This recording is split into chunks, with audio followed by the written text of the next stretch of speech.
السلام علیکم ناظرین، میں ہوں آپ کا ہوسٹ رانا فیاض اسماعیل۔ آپ میرا پروگرام دیکھ رہے ہیں ٹو دی پوائنٹ۔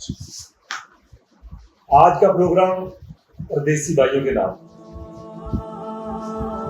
ناظرین، 2023 کا سال اور 2024 کا سال نوجوان نسل کے لیے پاکستان میں مایوس کن سال گزرا۔ 2023 میں 8 لاکھ سے زیادہ نوجوان پاکستان چھوڑ کے چلے گئے۔ 2024 اگست کا مہینہ چل رہا ہے، ابھی تک تقریباً 7 لاکھ سے زیادہ نوجوان پاکستان چھوڑ کے جا چکے ہیں۔ میری زندگی میں پاکستان میں اتنی مایوسی کبھی دیکھنے کو نہیں ملی جتنا کہ نوجوان اب مایوس ہیں۔ مہنگائی، بے روزگاری، نوکری کے مواقع بالکل نہ ہونے کے برابر ہے، بلکہ جو انڈسٹری اور کارخانے اور مختلف پروجیکٹس پاکستان میں لگے ہوئے تھے، وہ بھی ایک ایک کر کے پاکستان کو چھوڑ کے جا رہے ہیں۔ انرجی سیکٹر میں تباہ کن مہنگائی ہونے کی وجہ سے مختلف انڈسٹری بند ہو رہی ہیں۔ پرسوں ابھی میں خبر پا رہا تھا، ملت ٹریکٹر بنانے والی فیکٹری، ملت مینوفیکچرنگ کمپنی، اپنا جو مینوفیکچرنگ پلانٹ ہے وہ اس نے بند کر دیا۔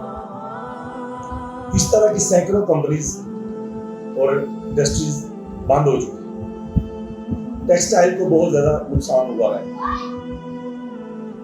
کسان رو رہے ہیں، انجینئرز پریشان ہیں، ڈاکٹرز پریشان ہیں۔ مہنگائی نے ہر بندے کی کمر توڑ دی ہے، دوائی غریب بندے کی موت سے باہر ہو چکی ہے۔ جس طرح ملک کی معیشت جو ہے وہ سسکیاں لے رہی ہے، اسی طرح نوجوان نسل مایوس سے مایوس تر ہوتا جا رہا ہے۔ مایوسی کا یہ عالم ہے کہ میں کہتا ہوں کہ اگر عام ویزے کی اجازت مل جائے، کوئی بھی ملک روزگار کا اعلان کر دے، تو سب سے زیادہ ہجرت پاکستان سے ہوگی، سب سے زیادہ افرادی قوت پاکستان سے ہوگی جو دوسرے ممالک میں ہجرت کر جائے گی۔ تو ناظرین، حکمران اس میں بالکل خاموش تماشائی بنے ہوئے ہیں۔ پاکستان کی زیادہ تر آبادی نوجوانوں کی ہے، جس میں مرد اور خواتین دونوں موجود ہیں، لیکن پاکستان میں روزگار کے خاطر خواہ مواقع نہ ہونے کی وجہ سے وہ پاکستان چھوڑنے پر مجبور ہیں۔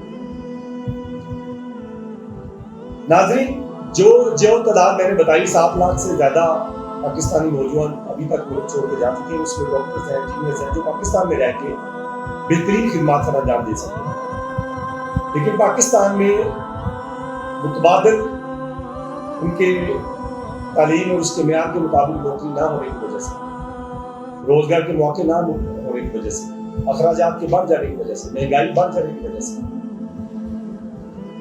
وہ مایوس ہو چکے ہیں اور پاکستان چھوڑنے پر مجبور ہیں۔ پاکستان کے حکمرانوں کو نوجوان نسل کو اعتماد میں لینا ہوگا، پاکستان کے لیے ایسی قانون سازی کرنی ہوگی تو پاکستان میں رہ کر پاکستان کی خدمت کر سکے اور پاکستان ترقی کر سکے۔ اگر اسی طرح ہمارے ہونہار اسٹوڈنٹس، طالب علم، دیگر افراد پاکستان چھوڑ کر جاتے رہے تو ان قریب وہ وقت دور نہیں ہے کہ پاکستان مزید مسائل کا شکار ہو جائے گا۔ اللہ نہ کرے ایسا ہو۔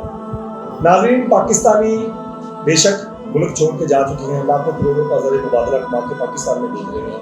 اصل مایوسی ان کو اس وقت ہوتی ہے جب پاکستان کے حکمران یہاں پر کرپشن کرتے ہیں، پاکستان کو نوچتے ہیں اور یہاں سے وہی زر مبادلہ چوری کر کے، منی لانڈرنگ کر کے پاکستان سے باہر بھیج دیتے ہیں۔ سخت محنت کرتے ہوئے جو ہمارے پردیسی بھائی ہیں، آپ ان کو دیکھ سکتے ہیں۔ سب سے پہلے یہ ویڈیو دیکھیں، پھر میں آگے چلتا ہوں، آپ بات کرتا ہوں۔ ہاں جی بھائی، کدھر سے آئے؟ پاکستان سے۔ فیوریٹ شہر؟ کلر والی مشکل تو نہیں ہے؟ نہیں، مشکل نہیں ہے، ڈر تو نہیں لگتا؟ ڈر نہیں لگتا۔ ایوہ، یہ دوسرا سپائڈر مین ہمارا دیکھو۔ تم بھائی کدھر سے آئے؟ پاکستان 200 میٹر کا 3 ہے۔ کدھر سے آئے؟ پاکستان فیوریٹ شہر؟ ملتان۔ تیری گھر